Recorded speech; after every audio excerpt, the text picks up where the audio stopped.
every activity that you participate in is going to have an impact. A lot of the activities that we participate in on the final end of it, to get that thing to us, that product or that event to us, whatever it is, there's impact along that whole chain, right? So there's something called, first, second, third order, first, second, third order, fifth, sixth, seventh, order effects, right? Just a number and then order and then effects. And that shows that there's like consequence. Some consequence you might be conscious to, other consequence you may not be conscious to. So you may think like, oh, I'm not really doing anything by reading this book. And you think, well, where did that book come from? I mean, is it from recycled paper? Did they have to chop down a forest to make that book? What is the ink made out of? What did they do with the ink that they didn't use? Because they didn't use all the ink to print the book. So what did they use the leftover ink for? How did the book get to me? Right? Was it shipped on a boat that was just like pumping mad diesel fumes into the ocean? Just the whole, when you sit back and you think about the whole line, right? And that's why they have things where they talk about sustainable business, and that's what that means. And it's about going through the entire supply chain to kind of check every point to see what is your impact on the environment. Because it's not just carbon emissions. I mean, that's one aspect in the air. The other side of it is waste, dumping things into the ocean,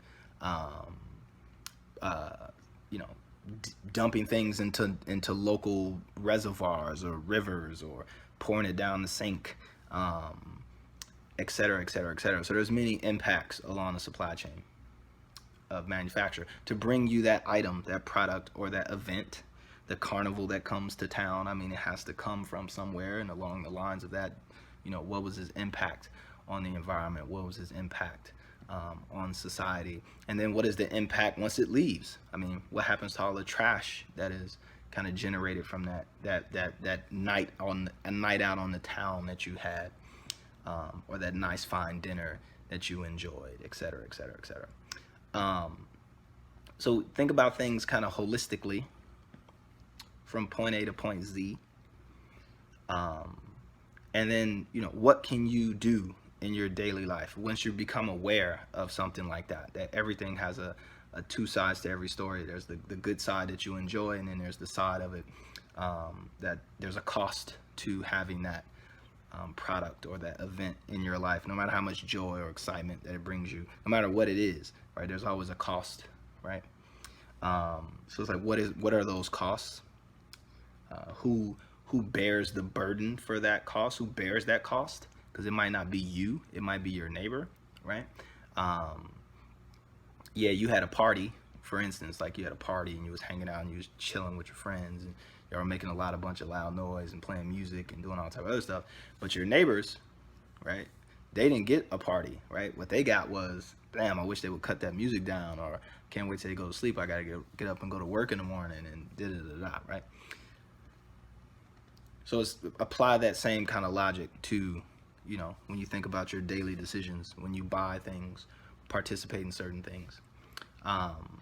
One of the immediate personal solutions, and to put a caveat before we get into it even, some of these solutions, they may be irrelevant to the wider impact, right? Because it needs a certain level of critical mass for your personal solution to translate into actual systemic change. Again, those order effects, right?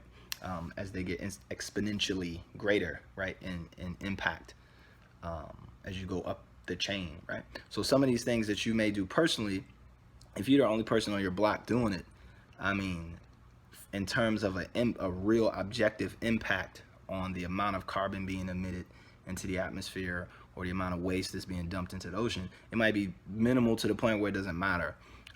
Subjectively, it might be an idea, right? And ideas can go viral and kind of become larger than the sum of their parts, so to speak. And you might influence other people by your behavior, right? To think about, their relationship to product and waste, cost and benefit, their personal satisfaction and the environmental cost that personal enjoyment has, right? So there is something too, even if you're the only person on your block, depending on how you look at it, it could be of a certain level of benefit, at least on a superficial level, but that also has, you know, impact, right? So don't downplay it. So